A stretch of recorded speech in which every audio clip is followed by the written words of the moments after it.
you don't always have to be like the most creative person to learn how to be Mhm. creative. So I just think that the barrier to starting is a lot less now. You just first need to get a camera, whatever camera that is, and then you just need to start practicing. Shoot everything you can, shoot the things you're bad at. You just have to practice. I always say it's eliminating the fiddle factor between you and your camera. Try to eliminate the fiddling around of settings and looking down at your camera. Know where everything is, and the more you practice, the more the camera is just naturally a part of your hand and your eye. The majority of people, when they reach out to me, they really want to know how to become a fishing photographer. They want to know how to shoot for Yeti or something like that. And Right. I'm like, but why? Why be so specific? You're really gonna, it's gonna be very hard for you if you're so specific off the bat. Most of these magazines, if you go onto their website, so it requires you to do some work. People generally don't just come and find you Right. anymore. And if you put a lot of your photos on Instagram, they get oversaturated. And sometimes magazines don't want to publish images that have Mhm. been on Instagram. Let's get started. It's great to see you. I know it's been too long. I agree. I agree. All right. So, welcome to the May Be What You Don't See I Fish, I Belong campaign. I'm Heather Hudson, and I am so happy to introduce you all to my dear friend, Jessica Haydahl, who is an incredible photographer and just videographer and content creator, educator, badass weightlifter right now, road biker, all the things. She is like a Jill of all trades. So, Jess, welcome to our IG Live. Welcome to iFish, I Belong. Yeah, thank you for having me. I Yeah, it's appreciate great, it. great to Actually see you. don't know. I don't know if I've actually ever done an Instagram live before. Oh, interesting. So you So never this is the did first. one during COVID. Oh, No, I well, mean, I'm so, so awesome. this is a first. This is a first Cool. for me. Well, we're happy that you are here and that you had the time to be with us. And I'm looking behind your behind you. I see all your Are those all film? It goes all the way to the floor, and it's all a collection of film cameras. I think I have about 47 film cameras in my total collection, with about 6 to 8 of them that I cherish. Most of them are working. There's some of the older ones up here don't work, and then there's Yeah. some that the lenses have fallen through, and they kind of just make a better object on a shelf. There's a lot of film cameras in my studio. I'm That's always searching awesome. for them. They're That's like awesome. thrift stores anywhere. I'm Yeah. always searching to save them.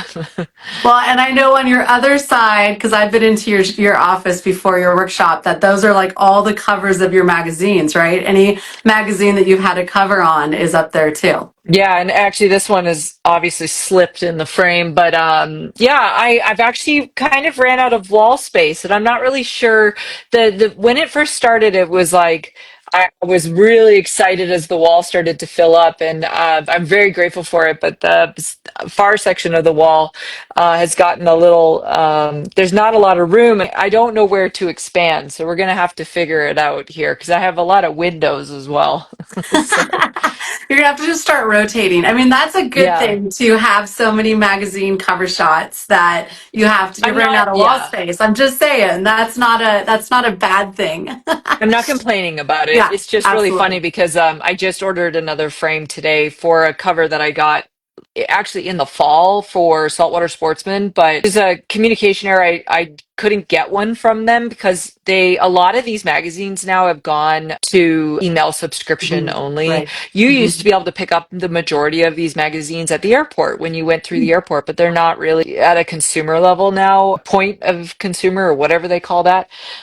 So you have to like order or sign up for their online digital copy. And so I finally got the like the fall issue of it. It just arrived, and I was like, oh, I guess I need to order another frame, but we're gonna have to figure out where to put it. You'll I don't figure know it out. where.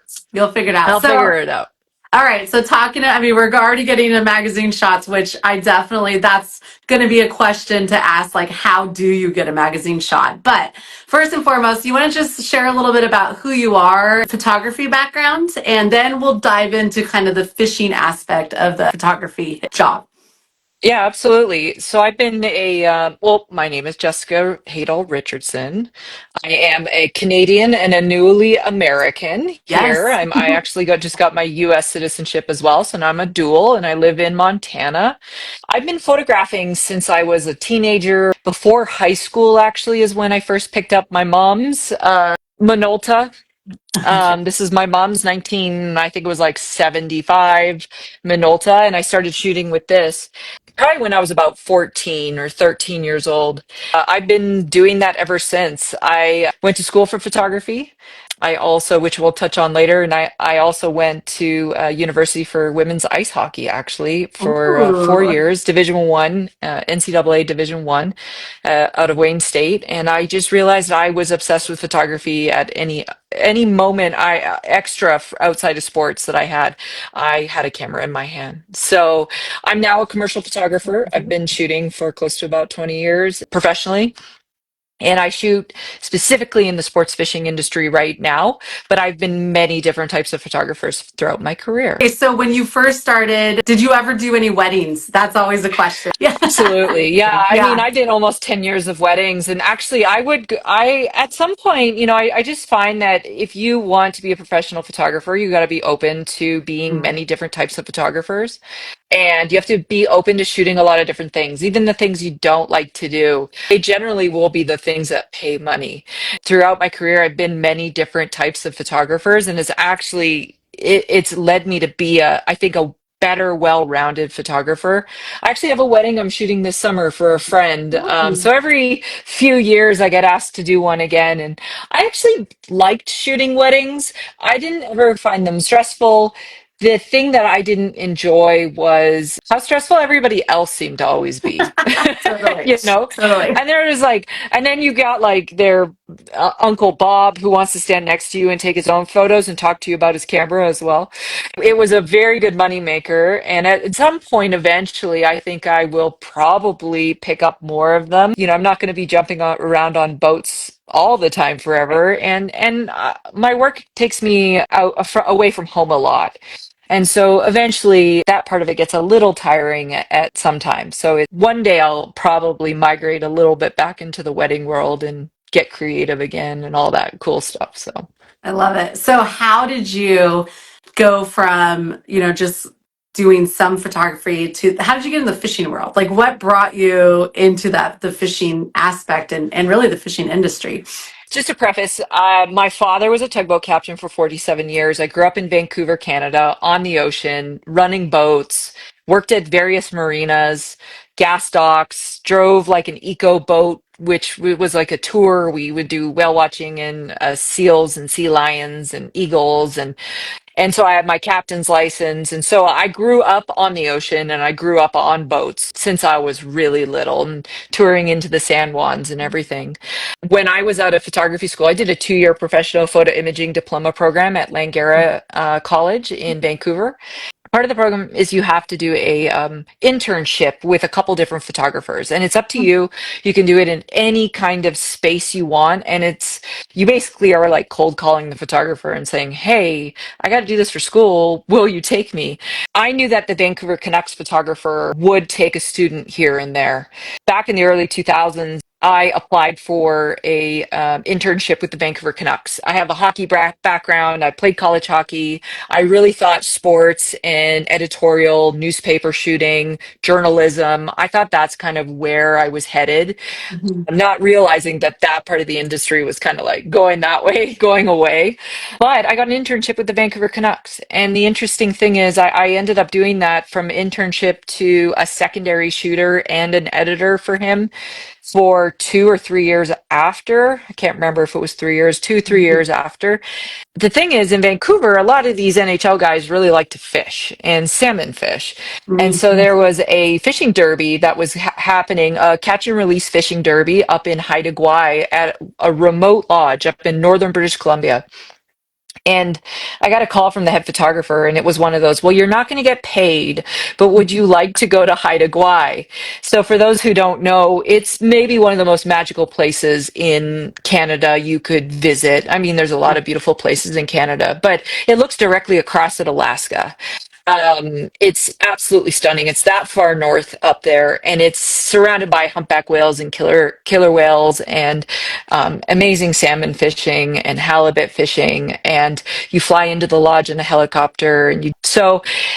I jumped at the chance. I mean, I had always wanted to go up there. I just knew if was put in a position where I could photograph some of these things, I knew I could capture some cool images Yeah. and the fishing on the side.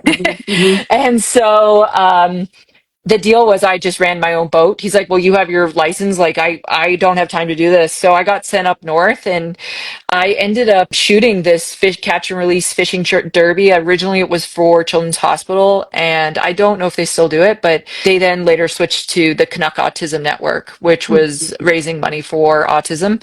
And that was a lovely thing to be a part of. But I ran boats and chased people around and photographed everything, like Yeah. bald eagle diving down. And I was like, this is the coolest thing ever. That ended up with a relationship with the lodge for over 15 years. I Oh. shot for them. Eventually, that lodge opened a lodge in Panama. And so I got sent south. Really changed once I headed south, once I saw marlin fishing and had the opportunity to document it for an extended period of time.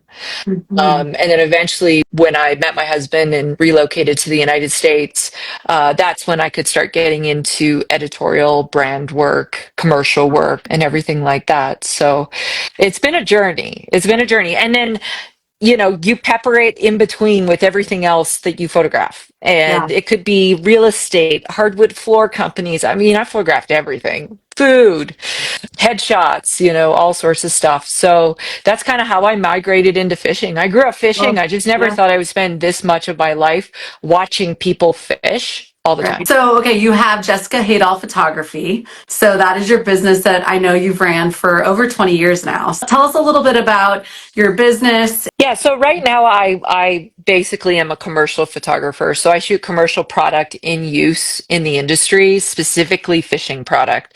Again, I'm just a photographer, so I Yeah. could be any hat I need to wear. I've been running my business for close to 20 years, and I'm a contract worker, so basically anybody can hire me to shoot whatever they need, plan it, and it could be across the board from clothing to currently it's clothing, boats, sunglasses, fishing line, reels, rods, baits. Um, or an experience. Sometimes I've been, Mhm. sent to shoot a trip experience and document it and do a journalistic style kind of shoot. I made a film way back when, 2019, that eventually was in the F3T of group of women going to Christmas Island. So my work expands across the board of kind of the industry currently. And then the brands I've shot for or shoot for. I am a retainer photographer for Shimano North America. So that's actually the bulk of my work for the last few years, which has been really lovely. They have a couple offshoot brands as well. But I've shot for Costa and Yeti and across the board, tons of different brands. And that's the thing in this industry, your people you work with in these companies kind of tend to ebb and flow, and they come and they go somewhere else. And so your longevity with some of the brands could be short-lived or could be a longer relationship depending on how long your people kind of stay there. So I kind of shoot for whoever gives me a shout and he sends me an email and we set it up and we go out and make their kind of vision happen for them. Cool. And so if someone wanted to hire you, let's say nonprofits such as iFishiBelong or collaborate or work with you or businesses, how would they reach out? Best way to get a hold of me is to get my email address, which you can get via my website. I am the only Jessica Haydahl in the world. My married name is Richardson, so it's one long name. But my Yeah. website, my Instagram, I don't generally tend to follow up with messages as well on Instagram or Right. Facebook because I don't also believe that Instagram and Facebook should be your portfolio. It's a great usage for social media, but the majority of the time when I get hired, it's not necessarily through those portals. That's why when you look at like say my grid on Instagram, I'm kind of just broad and I kind of just post kind of what I want and what I'm passionate about. Mhm. And a lot of the time I have an NDA with most of the companies I shoot for, so I really Right. can't post anything until they've posted stuff. Yeah. And that's a big difference between me and a lot of other photographers. A lot of other photographers, they post what they're shooting, and I literally am not allowed to. It's just written into my contracts with Yeah. people. Yeah. And I think that's kind of the best way to go about it. You can email me. My website's jessicahaydahlphotography.com. My handle on Instagram is Haydahl Photo. How many Yeah. photos do you shoot in a shoot? What's your normal thousands or Yeah, more? more. Oh my So I am gosh. a very heavy shooter. And the reason Okay. for that is a lot of what I'm shooting is like that moment in the cast you're looking for, Hmm. whether it's fly fishing or conventional fishing. There is a moment where that rod flexes perfectly, or the line sets back perfectly, or the water droplet comes off the fish Hmm. perfectly. And because of that, a lot of what I shoot is in burst mode. Yeah. So on average, I can go to a shoot, let's say a 3-day shoot, and come out with about 10,000 images. It's a lot, but that's not what I'm delivering. I'm not delivering 10,000 images to a company. That's too much. I'm confident that we're capturing it. Then I'm just trying to be creative and capture that exact moment that we want. And now the cameras today really allow that. 120 frames a second, you can capture, you can freeze motion perfectly. There's pre-capture on a lot of these cameras. I end up culling down, and I generally deliver, oh gosh, it could be anywhere between 500 to 1,200 or Whoa. 1,500 images. So it's a lot of culling, but I'm very fast, and I just have to give my eyes a break every once in a while. To process all those photos. I mean, people look at the job of being a photographer as very, very glamorous, and it is. Yeah. And but you're traveling. You're just like you said. You're out. You're away from your family. You're shooting all these photos, but the work doesn't stop once you shot those photos. I would say for every 1 hour of shooting, there's at least 2 hours of not just post processing, because post processing encompasses a lot, everything from the backing up to the bringing it into whatever software you use. I'm a Lightroom user, backing up hard drives, going through and making your selections, and then dropping your edit on it, and then you're exporting, and then you're backing up again, and then you put it out there to however you deliver it, whether it's WeTransfer, Dropbox, Pixieset, whatever. That whole process has become excruciatingly long, Yeah, unfortunately, especially when you live somewhere where there's not as great internet, yeah, totally. like I do. In the end, I spend more time in front of a computer than I do generally on location shooting, and it's been like that for quite a few years. I mean, for probably about a decade. And I can't say that that's not what I'm like passionate about in photography. Right. Yeah, But I'm good at it, you're good and at it. that's not to make it sound like I'm puffing my chest or anything like that. It's just literally like I think I've figured out a way to deliver kind of what the client's looking for in a good Mhm. way, Yeah. and get it edited quickly and out and on their table at a pace in which they need it now, which is Yeah. they kind of almost need things tomorrow. Right. And so there can be a lot. And then some companies have me doing some video stuff. I've done interviews to tutorials to just B-roll. Some companies need all this stuff. And, your mirrorless cameras are so capable nowadays that you can really be multifaceted at Right. times. It's just when you get asked to like take an underwater shot, fly a drone, do video and a photograph, all and like Instagram background Yeah, photos all at the totally. same time. I'm Yeah. like, I got two hands. Yeah, Jill of all um, trades. I would say, looking at you, and obviously this is the be what you don't see. We don't see barely any professional full-time women photographers. So you are one of maybe two others, three others. Within the yeah. fishing industry. Full time within the fishing Right. industry. There's only a Absolutely. handful of us, and I don't actually ever come across Mm. the gamut of anybody other than one person up here in Missoula. Right. In terms of like commercially shooting for brands full time, Mm. there's just not a lot, No.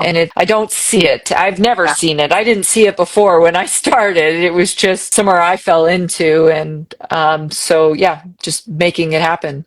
Well, and I think it's cool because then that identify as a woman or as a photographer, they can see themselves in you and be like, oh yeah, I can do this too. And that's a big reason of why we're trying to bring on all of these leaders. So when you first started, how was it getting into the industry as somebody that's not the typical person? What did you have any experiences that you want to share? Well, yeah, I mean, in terms of when I first started, like when I got that internship with the Canucks, I mean, it's all male photographers at the Mhm. time in the editorial space shooting sports. And now there are more because I get fed things on Instagram or YouTube, and there's like NFL teams whose content creators happen to be females who are like filming and stuff like that. And I think that's just so awesome. And I follow some women who do that. Yeah, I mean, I would say the majority of the things I ran into was, well, I remember a situation when I shot some bass for the very first time, and the person who brought me there to the group of the professional bass pros were like, don't worry, she knows what she's doing. It's going to look cool. Like, and once they saw the images, they were like, oh, it does look cool. Yeah. So, I find maybe I just don't notice it as much anymore, but most of the situations I had a couple where it was like, oh, this is a boys trip or it's a boys club kind of Mhm. thing. But honestly, I would say the first part of my career, it was kind of pushing through just what I look like and the norm for what they saw in the industry. And I would like to think that maybe there's, enough people in the industry that I work for who know who I am. So it's not as, I don't really hear about it now, or I don't really notice it. Also, I'm 42, Heather. I Yeah. don't really give any two Yeah. about any of that anymore. Totally. Yeah. So I just Yeah. literally I just want to go work. I want to make my money. Yeah. I want to come Totally. home and I want to cuddle my dogs Yeah. Well, and and go I on think adventures with my husband. That's about it. absolutely. Yeah. In almost 10 years, which is amazing. Yes, in a Yeah. couple weeks. I think our world's changing and I think things are becoming a little more normalized. And I think you obviously have such a great reputation and you fish too. You know the action of the rod, you know how to get it, you know how somebody should cast or what a good loop looks like. I think that's a big Yeah. part of it too, is a lot of folks that are videoing and or taking photos, they get this amazing epic photo, but the loop isn't, you have a tailing loop or what, Collapsing. coming from an angler such as yourself, that really helps and it Yeah. really shines through on all your photos. I think the main thing is, though, that to impart on people when it comes to this is it really just takes time. It takes a lot of experience to get to a point where you can just start to read fisheries and understand it a little bit more. But if I'm going to a new fishery to work, which this year, what did we do? I think I've been to a couple new fish. I can't even remember that everything kind of just meshes into one. Mhm. Oh yeah, Um, yeah, but anytime I'm at a new fishery, I just start asking questions. right. And then I start figuring out, like, I remember when I went to shoot muskie for the first time, you don't understand how fast muskie is. Yeah. Once it's on the hook, I mean, it's like at the boat, in the boat.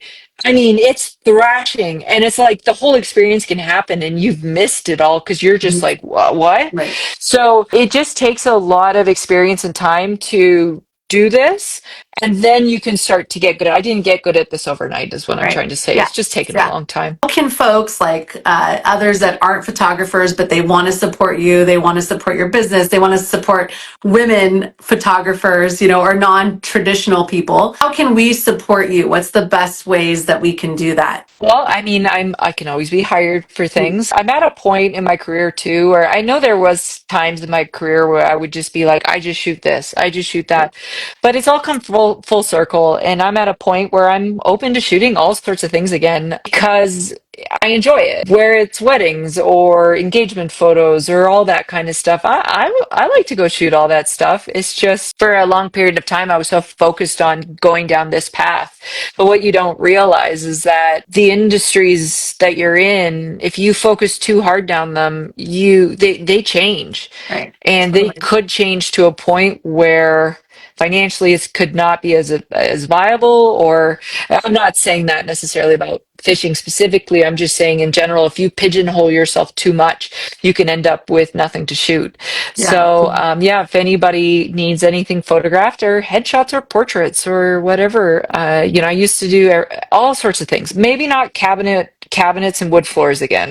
Well, But I'll and that was never the say question. never. Yeah. But Claire that was a lot. That was a lot. That Claire one. asked a question. She's like, I want to know what you don't like to photograph. So I'm assuming cabinetry is not Well, your thing. and like wood floors in like a house where you can't control the light, and it's Right. like depending on the color of their Right. mahogany, not mahogany, but their dark wood floor, you could get Yeah. like blue coming. I mean, it was just like shocking. It was shocking. It was so hard to do. So I would say that most of the time when I'm shooting something, I'm not unhappy about it because I'm doing what I love to Right. do. And Totally. that's really what it comes down to. Yeah. And I definitely think that my passion in photography lies more in editorial documenting, telling a story. I Mm-hmm. love it when I have an interesting person and I can tell a story about them and I can capture everything from their portrait to, like, I photographed years ago this, he carved the decoys, duck decoys, and it was on the East Coast. And we went to his farm and he sat in the doorway of this barn holding his beautiful duck decoy. And I had like, I just looked at it, I said, I have Annie Leibovitz lighting right now, guys. I was like freaking out. I'm like, it's beautiful, it's beautiful. And I got to photograph his hands to wood chips Oh, flying off yeah. to, portraits to details of the carving to just details of the farm. And it, I love that. I love to tell a story. I would say in the commercial side of stuff, I do get to do that sometimes, but not as often. And So I love to do that. So. for those that don't know, like commercials, so you shoot products. So what does commercial fishing photography look like on a day for you? I shoot product in use on location. So it is editorial in a way. I am definitely documenting it. But say if I shoot for G. Loomis, which I love shooting for, and they are owned by Shimano. So they're part of the gamut of brands that I tend to cover quite a bit. A lot of that brand, we tell a story. And I do love to do that. I do love to get a portrait of a guy in his tackle shop or his fly tying area. But most of the time, what I'm doing is if say if the brand new rod is coming out, I'll get sent to a location. I either meet with the team or I get sent alone. I meet up with the captains or the mate, and we don't ever use models. They're for this stuff. It's always guys in the industry who are using the gear. We go out and we fish that fishery with that gear, and my job is to shoot everything from say if it's a rod getting built up to being stored, cleaned, rod bends, casts, hook sets, handing rods to each other. Maybe if you're surf fishing, packing rods back in your car, all sorts of, and then detail macro shots of the wraps on the rods, the logos on the rods, the gimbals, which are the butt ends of the rods. Those can be all different types for conventional fishing, and everything in between. So I get generally told kind of what the breakdown, what makes that rod special, and why that angler in that fishery really wants to use this, and what it's going to change about it. And that's what I'm trying to capture, but in a product sense. Right. But yeah, images could end up anywhere from Walmart.com is the big one. Um, and let's see, if I go into my local Cabela's, there's some images from like 10 years ago that are still up in there, and Shields has a few images, and Yeah. sometimes they'll be in billboards or you flip through a fishing magazine and there'll just be an ad in there. I don't generally know where the images are going once I've given them to the company. Yeah. That's not my job. Yeah. And but it's cool. You always get really excited. You're like, ooh, that looks good as an ad. So That's awesome. Advice. What kind of advice would you give to folks? Let's say that they enjoy creating content or they love using their iPhone or their Droid or whatever it might be, and they want to make some money at it and go in, professionally. What kind of advice would you give to folks that are looking to be into that? yeah, I mean, I would say the majority of people, when they reach out to me, they really want to know how to become a fishing photographer. They want to know how to shoot for Yeti or something like that. And Right. I'm like, but why? Why be so specific? It's gonna be very hard for you if you're so specific off the bat. So I always say, like, get yourself a camera. Whatever camera. If you can't afford a camera and you have an iPhone, I just got the iPhone 16 and I've been playing with it. And I'm So like, good. wow, I know. That's, this you is know me and lovely. my iPhone. Yeah. So like even if you get yourself a film camera and you pick up film, like you just first need to get a camera, whatever camera that is, and then you just need to start practicing. Best way to move forward. YouTube University will get you where you want, can answer you, and it can answer any question, can Hmm. teach you how to edit. I went to formal photography school, which I am very happy I did, but there aren't as many photography programs just like around everywhere. So unfortunately, that's kind of hard to do, I Lost. would say Yeah. now. There's Yeah. not as Yeah. many programs. And actually, the program that was here in Missoula for the last, I was like 30 something years, they just closed down too. So I just recommend you need to just start shooting, and then you need to start shooting the things that you would eventually want to be hired for. You hate shooting portraits and you only shoot what you're good at, and then you get hired for a job where it's either having you shoot what you're good at, but then they also need some portraits, Hmm. then you might screw yourself over. So Right. I also say shoot everything you can. Shoot the things you're bad at. You just have to practice. I always say it's eliminating the fiddle factor between you and your camera. Try to eliminate the fiddling around of settings and looking down at your camera. Know where everything is. And the more you practice, the more the camera is just naturally a part of your hand and your eye. And now Hmm. the camera's out of the way and you can just start to be creative and you can Yeah. start to shoot what you see and how you see it.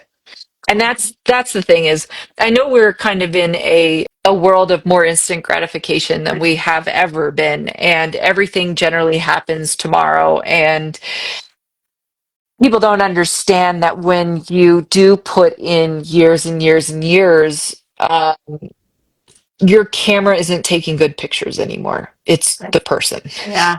Fair. which is like the number one thing people Yeah. say. Oh my God, your Yeah. camera takes such great pictures. And You're I'm like, wait like, a minute.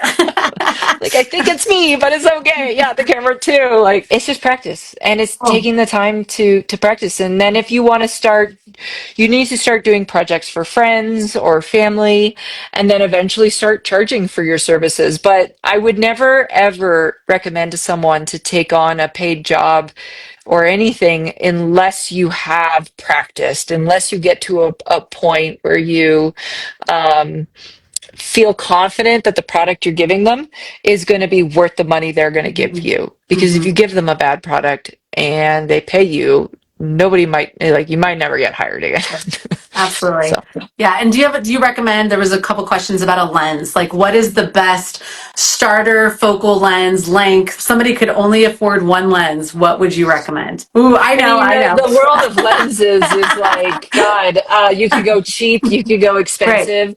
I do think that people, when they first starting off with a prime lens is really a good thing to try because it makes your feet are your zoom, right? Prime lens means it's just one focal length. It Okay. could be a 24, a 28, or a 35, or a Mm. 50, or an 85. Like those are the main numbers.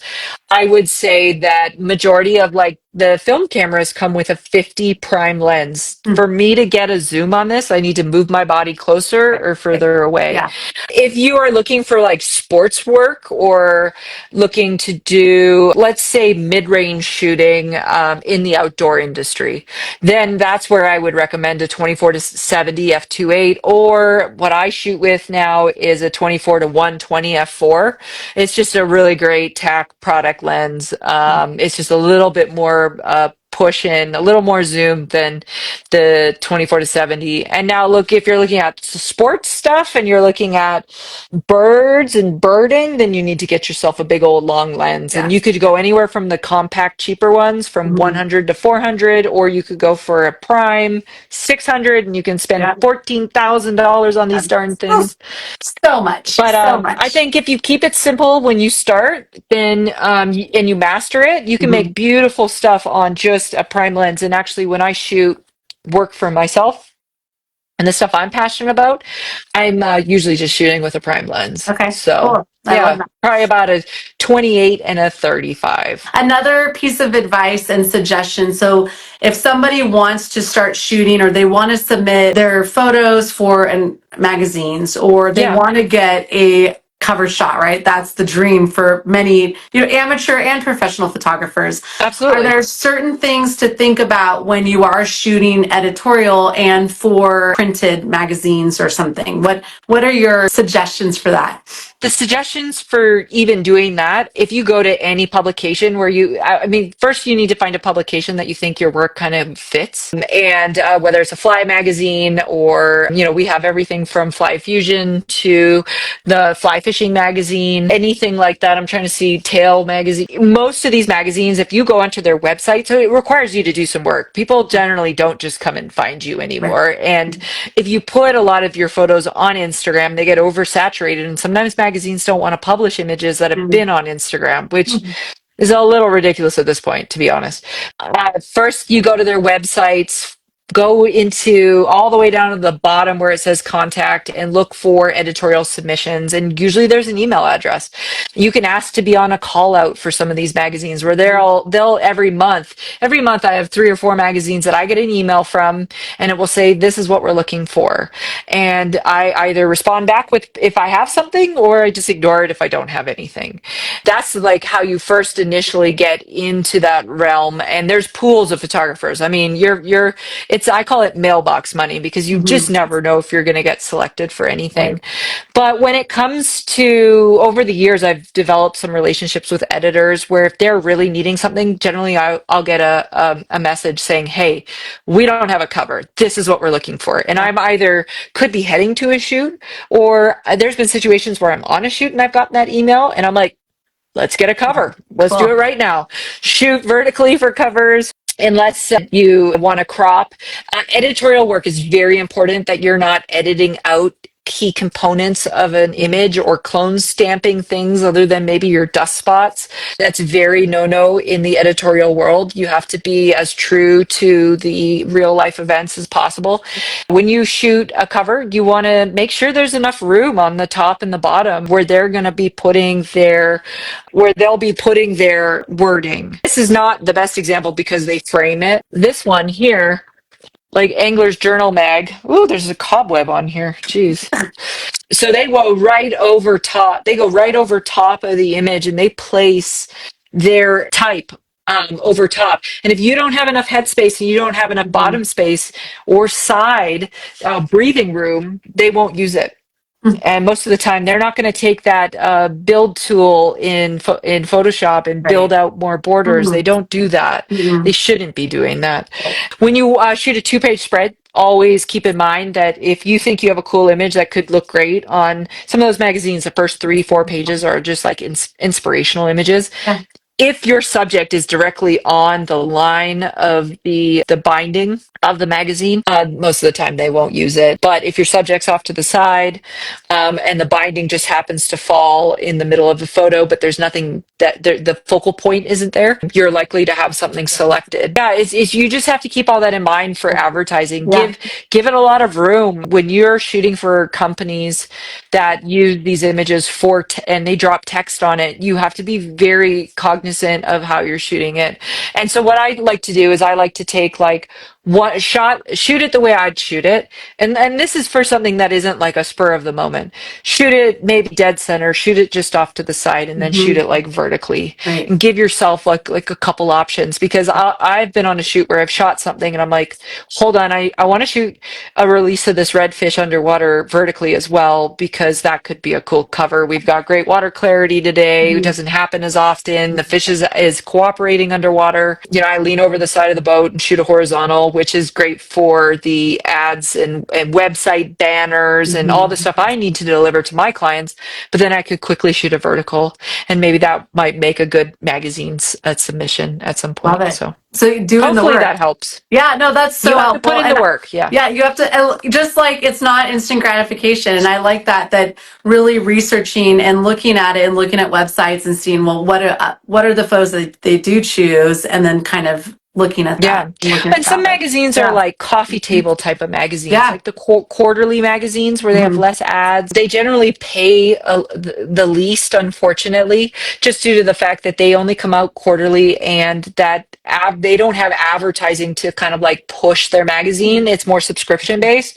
So you need to pick and choose also, like if you have a really cool image, like what is most important to you? For me, to be quite honest, I would rather have a really beautiful image go in a quarterly magazine and get paid a little less for Yeah. that than to drop it in a monthly magazine that is all ads with 4 stories in it. And that's just something that's a personal choice. The physicality of holding your image in your hand doesn't happen as much anymore. And Hmm. so for me, again, the magazine work is mailbox money. I don't rely on it. I love it. It's what I always wanted to have and see and be like to have my images in magazines. Like that is like that was the thing. So whenever I get a chance to have like a story or a spread or someone's writing an editorial and I have the photos for that editorial, that's the coolest thing that Totally. is still I have boxes full of magazines that I've kept. Someone's gonna have to go through it one day. How do you find other photographers? Because I'm always looking to see other art and other imagery. Do you use certain hashtags? Do you just look up Instagram and just be like fishing photography, or is there certain things that you look at to try to find other photographers?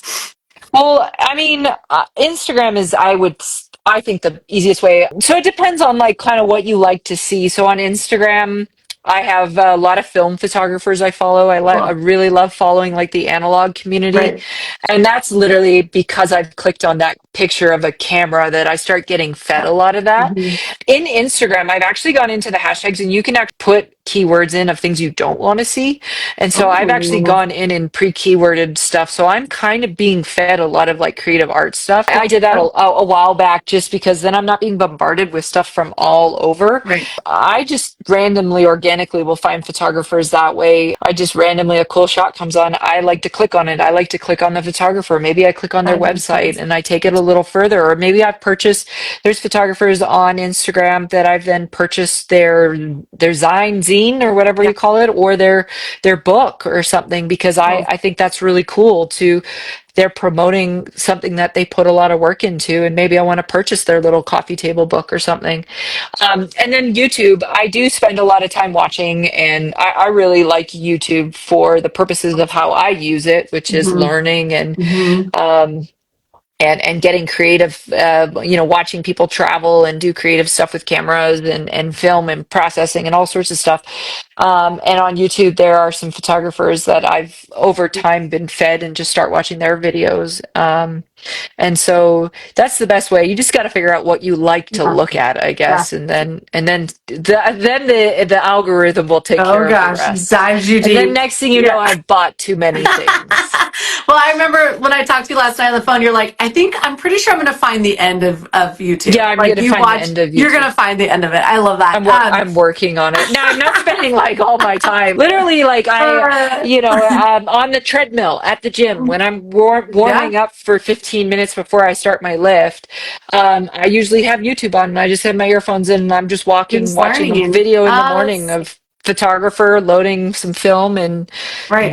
doing street photography or something like I that. love So it. So I literally could talk to you forever and I know. ever because I love our conversations. We're definitely over. But what I want to end this with is you have always been an educator and there's ebb and flows and you have different ways that you've educated. You said you don't know if you're going to be hopping on and off boats the rest of your life. Is there education in your future? And then maybe that could be a tie into maybe a little something that you and I are talking about. Yeah, I think the first goal is to age gracefully. Put on Moving my some thing. lean muscle, ladies. If there's Yes, any ladies yes, on here 40 plus, start putting on your lean muscle. yes. Okay? Yep, So those are my two major goals. Outside of yep. that, in terms of photography, well, there's a couple things. The education is something I've always been really passionate about. I love dorking and geeking out with people about cameras and photography and all of that stuff. I absolutely love it. I actually find joy in watching people learn and get creative, and I could just take a step back and just be a part of it. We did a workshop that you came out Yep. to a couple of years ago, and I brought a film camera along with me, and all I Mhm. had was my film camera, but I was helping teach. So I don't need to, the educational part is really important to me. I also have decided I want to start putting a little bit more time outside of my work into some more art oriented projects, Mhm. fine art photography, which it's hard to make a living on fine art photography. And by no means am I dipping into the world of fine art photography thinking I'm about to become a millionaire. We don't print enough.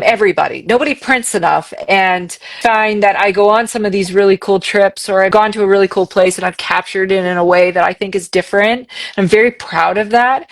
And Mhm. because of that, I want to start printing my work more. And so I'm actually going to have a show this summer.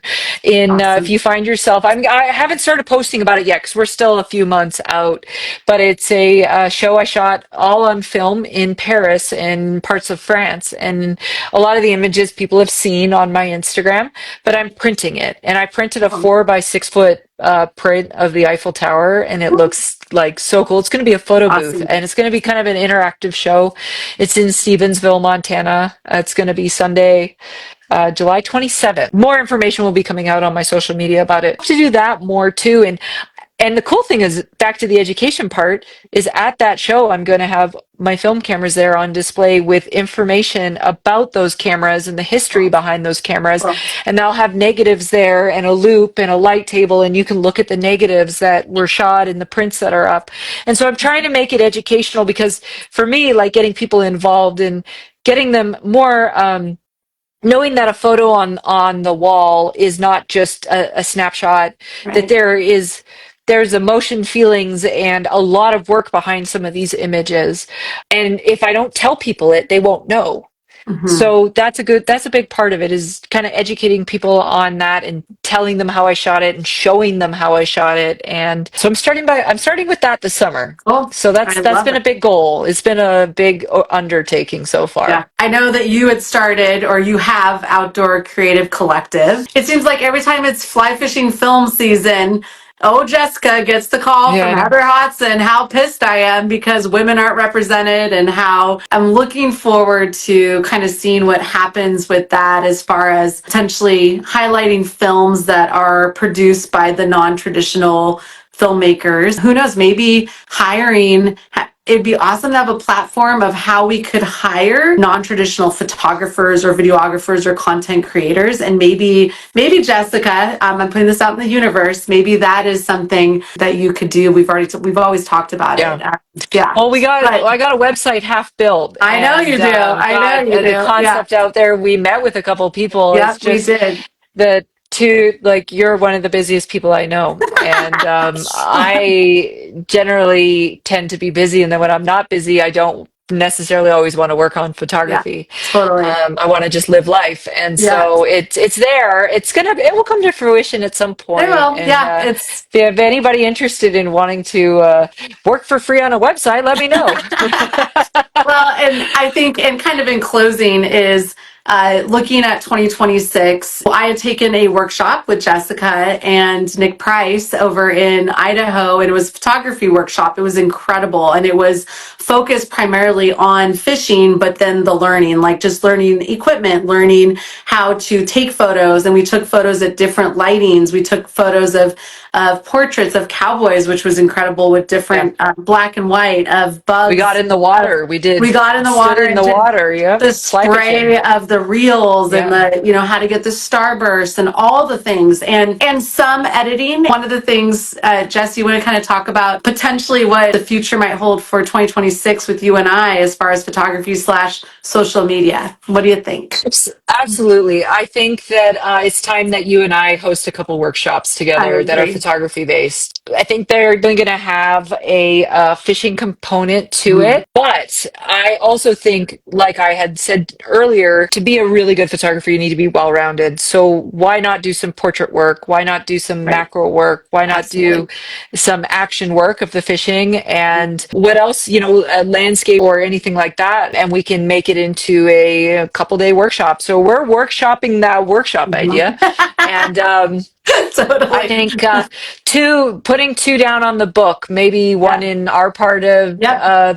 the U.S. and then And maybe maybe the one East Coast. on the East Coast of the U.S. And I think that would be a really cool thing to do. Make it a little bit less complicated in terms of planning everything for everybody, Mhm. you know, making it a little bit more open for people to plan their own stay and that kind of stuff. Again, stuff we're all going to figure out. People stay tuned because as many people don't know that Heather was a professional photographer at one of the stages Mhm. in her life Yes. um, as well. The And top rodeo I think a lot of photography. people have no clue No. about that. And so, because of that, I think that it would be great. You are a whiz when it comes to social media and teaching social media and how to kind of get more out of that. I'm at zero growth on Instagram, so I'm not your typical social media guru, That's nor do I try to be. mhm. I just think that we could put together a really neat workshop, and I think that would be really cool for people to attend. And we're going to sit down here in the next month or so and figure it out, come up with a concept, an idea, how many people, and the location and when. Yeah, And it's absolutely. going to be great. It's gonna be great. And I think too, just tying it in with iFishiBelong and mission work, part of our mission work is to help curate leaders. And I think if we can help provide resources, potential scholarships. So any sponsors or donors out there, we're looking for you to help uplift and really create these new leaders. And that's a big part of it. And I think you and I together to offer these at a relatively good price, because we know that, you know, you go to some photography workshops and they're so expensive. So if we could do our mission work of having it financially accessible or, you know, and then as well as curating leaders, let's do it. Let's change the world now, one photographer at a time. I think it would also just be a lot of fun. I mean, at this point Absolutely. in my career, I want to spend more time doing things that I truly enjoy. I mean, I still need to make money, right? And I Right. still need to Yeah. pay Yeah. bills and be Yep. pretty practical about Mhm. that.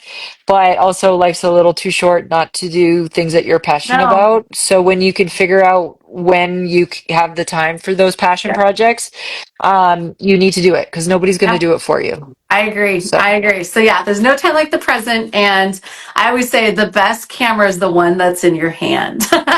absolutely. So in closing, anything else that I didn't ask or that you want to add or I mean, literally, I could talk to you for. I mean, I just I love know. talking to you. So, and that's just because we've, you know, known each other for so many years. Is there anything else you want to add? iPhones have helped break the barrier of photography being scary. And I think Mhm. that if you're really interested in it and you think you have a creative eye, and I also do believe that you don't always have to be like the most creative person to learn how to be Mhm. creative. So I just think that the barrier to starting is a lot less now, unless Mhm. you live in the woods and don't own any phone Right. and have no access to anything. It really will require you to take the reins on learning how to edit and post process and play around. And digital memory cards are taking photos is almost free Yeah. right after you Right. bought the memory card. What I mean is like you don't just have 36 exposures to try to Right. learn on. And so yeah, I just really always harp on the fact that if people practice and really work at it, they can improve significantly now. Thank you so much for your time. Thanks for being a trailblazer and leading woman within the fishing industry. It means a lot for us as photographers or amateurs or whatever it might be to see you out there doing it. It's really cool. So thank you so much for Thank you. being what we don't normally see. We appreciate you. Jess, have a wonderful evening, and I hope I see Thank you in a you. couple of weeks here on the water so we can talk about Yeah. all of this in person versus I know. cool. I agree. And thank you so much. And really Absolutely. appreciate you putting up a Um, platform that we can have these great conversations. Absolutely. Awesome. All right. Have a wonderful evening and go enjoy your babies. All I will. right. Okay. Talk soon. Bye. Bye. Thank you, everybody. Bye bye.